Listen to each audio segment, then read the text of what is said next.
बचपन से ही मैं नियमित रूप से कुरान को पढ़ा करता था और धर्म के बारे में जो कुछ भी मेरे बाप माँ बोलते थे मैं उसको विश्वास करता था।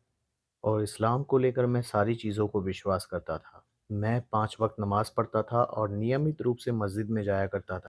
और इसके बाद मैं अपने आप से सवाल करने लगा कि हज़रत ईसा मसीह के बारे में जो कुछ भी मैं सुनता था और ये सोचता था कि वो कितना ठीक है, तब मैंने ऐसा कुछ सीखा जिसको जाँचने की और परखने की ज़रूरत है। कॉलेज के वक़्त मैं एक दोस्त से मिला जिसका नाम था डेविड वुड।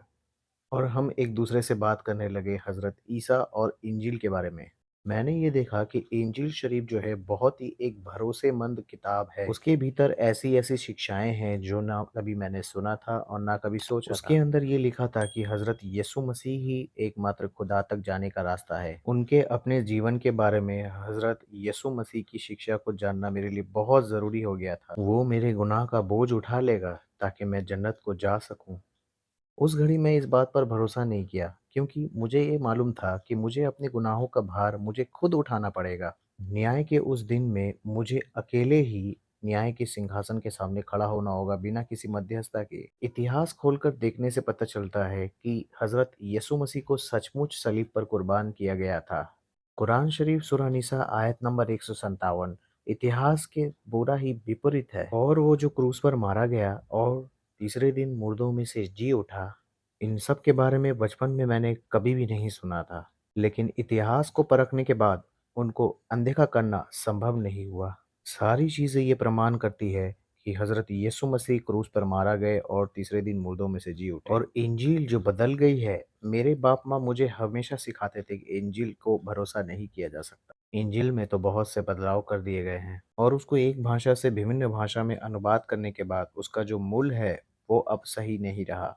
लेकिन इतिहास में मैंने ये देखा है कि इंजील के बहुत सारी प्रतिलिपियाँ आज भी मौजूद है, जिससे ये पता चलता है वर्तमान के समय जो इंजील हमारे पास है, ये वही इंजील है जो हज़ारों साल पहले लिखा गया था। तब मैंने देखा कि इंजील बहुत ही भरोसेमंद है और इस पर भरोसा किया जा सकता है।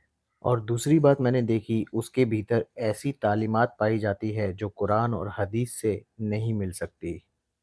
और जब मैं इन बातों को धीरे-धीरे समझने लगा, तब मैंने अल्लाह से ये पूछा, या अल्लाह मुझे बताइए कि आप कौन हैं और कौन है ये यीशु मसीह? असल में क्या है सच्चाई? मैं किस रास्ते पर चलूँ? और जब मैंने अल्लाह से ये दुआ की, तब वो मेरी ज़िंदगी में सपने के ज़रिए और दर्शन के ज़रिए ज़ाहिर हुए। और तब मैं ये इस बात को समझ पाया कि हज़रत यीशु का रास्ता ही एकमात्र सच्चा रास्ता है और उसी को मुझे अपना नजात देने वाला के रूप में ग्रहण करना होगा।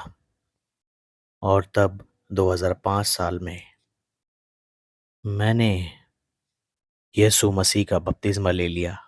उसके बाद से मेरा ज़िंदगी आनंद और शांति से परिपूर्ण हो गया। अब मैं जहाँ भी जाता हूँ, इस आनंद और शांति की बातें लोगों से कहता हूँ, जो मुक्त होना चाहते हैं गुनाह से और जहन्नम के खौफ से और इसके बाद आज़ाद होकर अपने खुदा को संपूर्ण मन से और संपूर्ण प्राण से प्यार करने में।